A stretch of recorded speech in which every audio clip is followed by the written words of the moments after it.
যারা একটু বেশি সরল সোজা তাদেরকে এই পৃথিবীর সবচাইতে বেশি আঘাত যন্ত্রণা দিয়ে ঠকায়। যারা একদম সরল সোজা তাদেরকেই দেখবেন যে সবচাইতে বেশি আঘাত দিয়ে যন্ত্রণা দিয়ে ঠকিয়ে চলে যায় মানুষগুলো।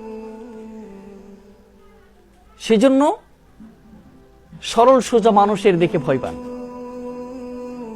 মাঝে মাঝে আমি বলি, আমার একটা ছাত্র ছিলেন একদম সরল সোজা, তাকে প্রত্যেকটা মানুষগুলো অপমান করে কথা বলে, ঠকে কথা বলে। আমি মাঝে মাঝে বলতাম যে তাকে দেখে ভয় পাও, যিনি হচ্ছে সরল সোজা, যিনি অনায়াসে একজন মানুষের কাছে টানেন, যিনি কোনো কিছুই বুঝেন না, শুধু মানুষকে ভালোবাসতে জানেন, মানুষের পাশে থাকতে জানেন। সেই মানুষগুলোকে কখনোই একটা কথার আঘাত দিয়ে, ভালোবাসার আঘাত দিয়ে অভিনয় করে তাকে কষ্ট দিবেন না। কারণ এই মানুষগুলোর প্রত্যেকটা কথাগুলো আল্লাহর কাছে কবুল হয়ে যায়।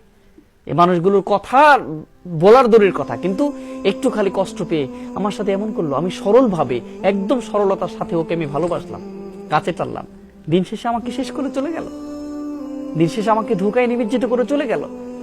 শুধু নিঃশ্বাস নিয়ে বলবি, ওদের দোয়াটা কবুল হয়ে যায়। দিন শেষে আমি মনে করি সবচাইতে সরল সোজা মানুষগুলো ঠকে যায়।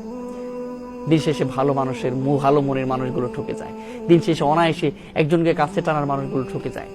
দিন শেষে মানুষগুলো, একদম ভালো মানুষগুলো সমাজের কাছে, প্রত্যেকটা মানুষের কাছে অবহেলিত হয়ে বেঁচে থাকে। এই জন্য আমাদেরকে ভালো মানুষের মূল্যায়ন করতে হবে, তাহলে আমাদের জীবনটা সুন্দর হবে।